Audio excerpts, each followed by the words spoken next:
Apakah berdoa meminta azab didatangkan itu boleh? Banyak ayat-ayat di Al-Quran yang mengatakan kenapa kita menginginkan azab untuk didahulukan, kenapa tidak berdoa yang baik-baik aja. Konteks dalam ayat-ayat itu mendoakan agar orang mendapatkan siksaan. Padahal azab, kalau misalnya kita lihat dari kata azaba, itu berarti air yang jernih. Dalam satu arti itu air yang jernih, air yang segar. Maka bisa jadi bahwa tubuh kita ibarat kena luka, kena air jernih saja itu perihnya minta ampun. Mungkin seperti itu juga ketika jiwa kita terluka.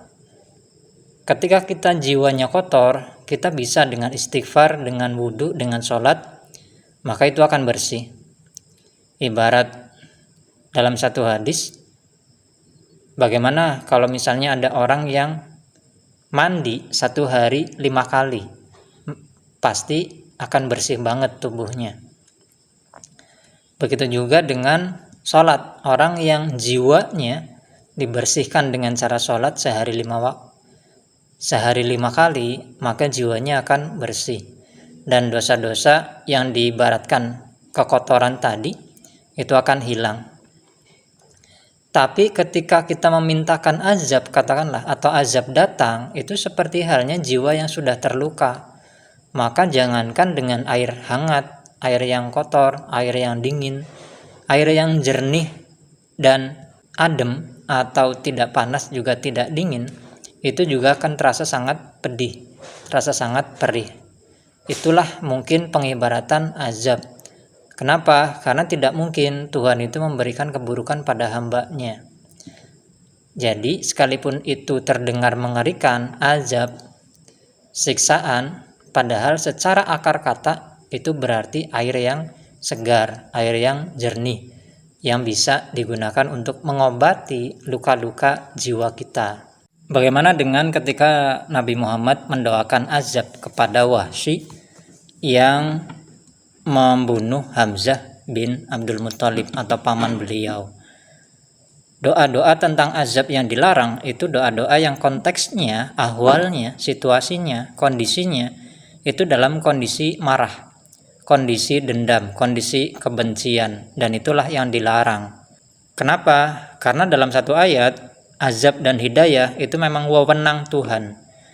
Tapi ada hadis ketika Rasulullah mendoakan di antara 2 Umar agar mendapatkan hidayah, Umar bin Hisham atau Abu Jahal dan Umar bin Khattab. Ternyata Umar bin Khattab itu mendapatkan hidayah, dan bukan berarti hidayah dengan azab itu tidak ada hubungannya dengan manusia atau sepenuhnya wewenang Tuhan, wewenang Allah. Ternyata itu bisa.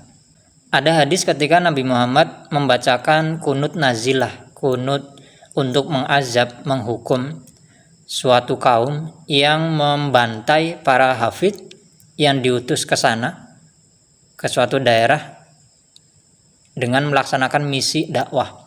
Ternyata hafidz itu, ulama-ulama itu dibunuh dan kemudian dikubur, katanya sih di dalam sumur ya. Mendengar kabar itu Rasulullah sedih, dan kemudian dalam 1 bulan kalau nggak salah itu mendoakan mereka dengan kunut nazilah, kunut tentang azab, tentang siksaan dan sebagainya. Inti dari azab atau hidayah sebenarnya ini boleh-boleh aja, tapi tidak akan terwujud ketika konteksnya kemarahan, kebencian atau dendam. Kenapa? Karena doa itu akan membalik pada diri kita sendiri. Ketika kita mendoakan kebaikan, maka kebaikan itu pula yang akan kita dapatkan. Sebaliknya, ketika kita mendoakan azab, mendoakan orang lain mendapatkan siksaan, bisa jadi itu akan membalik pada diri kita. Jangan lihat hari ininya, jangan lihat saat ininya, karena setiap orang itu akan memanen di waktu yang tepat masing-masing.